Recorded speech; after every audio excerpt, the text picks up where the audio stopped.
Life is hard, and it is meant to be hard. Every single day on earth is a challenge for us human beings, because we are on this earth trying to cope with all those things we do not yet understand, and all those feelings that stem from those actions. And yes, no one asks you to be unfazed by whatever comes your way.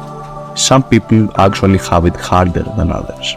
If you critically analyze a person's hardships, you can see that some had to deal with the death of their family members. Some had to deal with disabilities, with illnesses, with extreme poverty and cruel life dilemmas. Life is hard and is meant to be hard, but it's about time you stopped worrying about things that have no meaning. In this life, the only thing that does matter is to deal effectively with the hand that fate gave you. Sit down for a bit. Take a second. Come on now. You are not worrying about the actual thing that is happening to you. You are worried about the million things that could happen.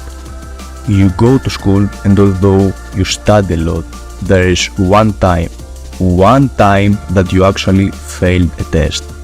You are not worried about the event in itself. You are worried about what your family would say, what your classmates would say, what society would say, or what your inner fucking voice would say. It's not death that makes you anxious. If you are watching this, it has yet to come after you. It is the thoughts you are having about death and what may happen. Does it really matter? Is it really worth it to live a life full of worries, anxiety, sadness, in an effort to avoid the same things in the future? Once you start to understand that what you think about is what expands and becomes your life, you start getting real careful about what you think about. So that when you have a thought that says, gee, I got a sniffle, it's in my nose, but tomorrow it'll probably be down here in my throat. And on Wednesday, it's probably going to be here in my chest. Always seems to happen this way. And on Thursday, I'm going to have a fever. I get one every time. You can just about count on it. I'm going to have to take Friday off. Now it's Monday morning and you got a sniffle, but in your mind, in your thoughts, you're taking Friday off with a fever, and lo and behold, your body begins to react to this thought, which is just a mistake of the intellect to begin with. What a logical fallacy this is. One of the things you do in clinical work all the time, especially in the cognitive behavioral field, is you help people identify those thoughts in some sense as objects, to no longer identify with them and say, just because you think that, it's not necessarily true, it's not necessarily you, and it's not necessarily helpful. We're going to start by hypothesizing that some of these automatic thoughts are actually what's driving your misery. Take a minute. Breathe. What was the lowest point of your life? What was the thing that destroyed you mentally? Was it the event in itself?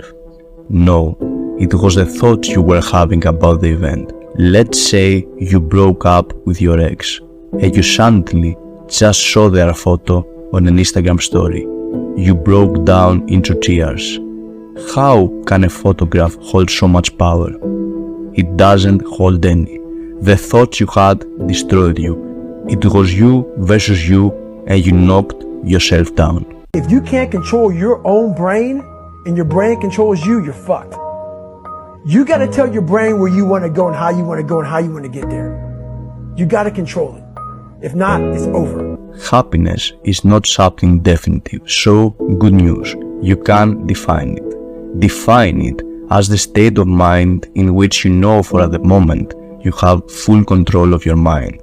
Without discipline, there cannot be happiness, because if happiness is something you feel after a random event you had no control of, then guess what? You have yet to achieve it. Happiness is something you build by showing up every day, by being brave, and by acknowledging that life is hard. It will throw things at you that others will not be able to tolerate. In front of those challenges, you need to be calm. Understand that your reaction to those things is what will write your story and what will make those situations either positive or negative. Nothing, and I mean nothing, is a priori totally negative. Only your thoughts about it. Only your thoughts about it can make it end up that way. Find the positive in every situation. Train your mind towards that goal. We are humans. We break easily.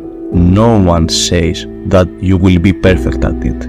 No one is, and if they say they are lying to you. Don't let your thoughts define you. That is a challenge. In front of those hardships, you need to be stoic. And that's why Seneca said, we suffer more in imagination rather than reality.